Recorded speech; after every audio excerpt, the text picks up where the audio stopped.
For years, scientists claimed that squirting was just urine, but when researchers actually tested the fluid, the results were far more surprising. And in some cases, women can release this large amount of fluids in seconds. But is it really urine? Because the fluid appears to contain compounds also found in the male prostate. And the anatomy behind it is so fascinating. Listen, and later in this video, I'll also show you 2 techniques that can increase the chances of this happening. But the real reason this happens might be surprising for you. I'm Dr. Rachel Ross, physician and sexologist, and today we're breaking down the science behind female ejaculation. We'll go over what researchers actually found and why the anatomy makes this even possible. And if you're interested in improving erection, sexual performance, and sexual health naturally, make sure you subscribe to the channel and turn notifications on. So for years, this topic has sparked debate in both science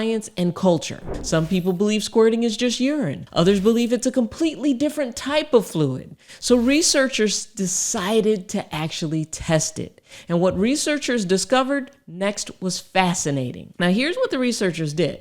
They collected urine samples from women before sexual stimulation. Then they collected female ejaculate samples after they were stimulated. And they compared both samples to male prostate fluid. Listen, what they found was super interesting.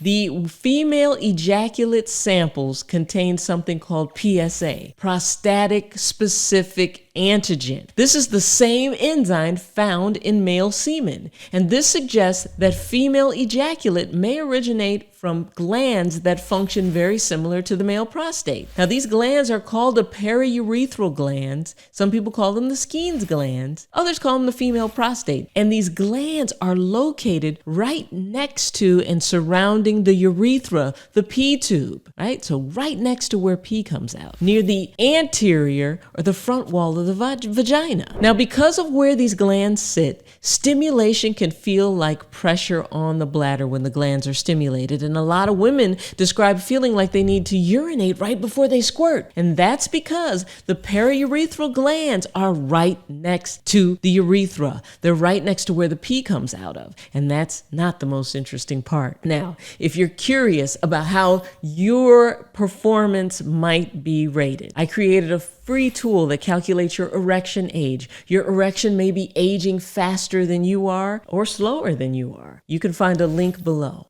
Now, the real reason that all this is happening with women has nothing to do with the fluid itself. And before I explain that, you need to understand this part of the anatomy first. Now, the clitoris is not just some small, tiny structure on the outside of the vagina. The clitoris is a clitoral network. It's actually so much larger than you would expect. You've got the internal clitoral bulbs that wrap around the vaginal canal. You've got periurethral glands, which we just talked about. You've got the urethra or the P tube, the bladder sitting right next to the middle of all of this. And most men completely miss this during sex, that the clitoris is a network and it's so big. So here's what happens during arousal. Blood flow increases to the entire area. Tissue becomes engorged and full of blood. The glands start filling with fluid. And this is where things get interesting. When you apply rhythmic stimulation to the front wall of the vagina, the kind of top, you're actually compressing the clitoral structures and the periurethral glands at the exact same time. And that compression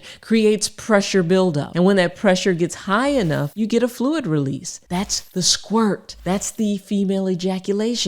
Now, some of that fluid is coming from the periurethral glands. Some of it is coming from the bladder, but the release happens because of that pressure buildup. And because everything is so close to the urethra, the P tube, and the bladder, it comes out presenting itself to some people as urine. Now, erections for both men and women are blood flow events. For women, the clitoral tissue gets erect. For men, the penile tissue gets erect. And when circulation isn't optimal, sexual performance suffers. That's why I invented the E-age calculator. So calculate your erection age today to figure out exactly how your erection is aging and what you can do to improve it. Now, so I want to ask this question, and I want you to comment below. Do you think women are more turned on and more satisfied by technique or by anatomy and size, right? So I want you to comment below. Let me know, technique or anatomy. So what we're going to do next is I'm going to show you 2 techniques that can increase the chances of this event happening.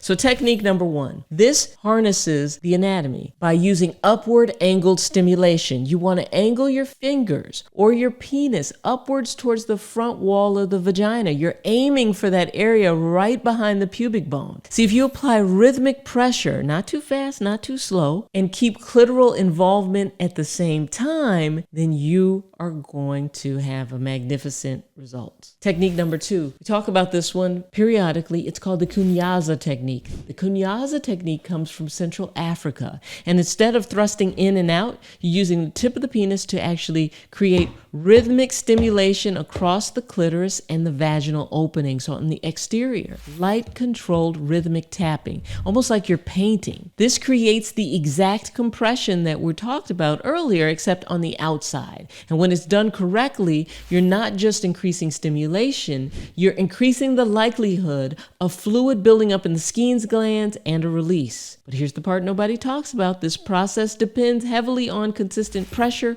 rhythm, and sustained arousal. Here's the key connection. This isn't just about her anatomy, it's about her blood flow, it's about your blood flow. So this is why you want to make sure that you are optimized for erectile health. Erections are driven by something called nitric oxide, blood flow, and making sure that all the connections are there that supports erection rigidity. And when your circulations are strong, when your nerve function, your hormones are strong, erections are strong. And if you're curious as to how your sexual performance can be improved, you want to calculate your erection age by using the free tool linked below. Or you could just scan this QR code right here. So what did scientists actually discover? They discovered that female ejaculation appears to involve fluid from the periurethral glands, those glands on both sides of the P-tube, sometimes called the female prostate, along with fluid coming from the bladder. And when stimulation activates these glands and pressure builds up, ejaculation can occur. Some women will release a lot of fluid, some will just release a little. Some don't release any at all, and all of that is completely normal. But if you understand the anatomy and use the right techniques, you can increase the chances of its coming, and then you can also understand what exactly is in the fluid. Now, don't forget to calculate your erection age. It'll give you invaluable information. Come back and let me know what your erection age is doing, and check this video out next for complete erectile health. I'm Dr. Rachel. I love you, and boom, I'm out.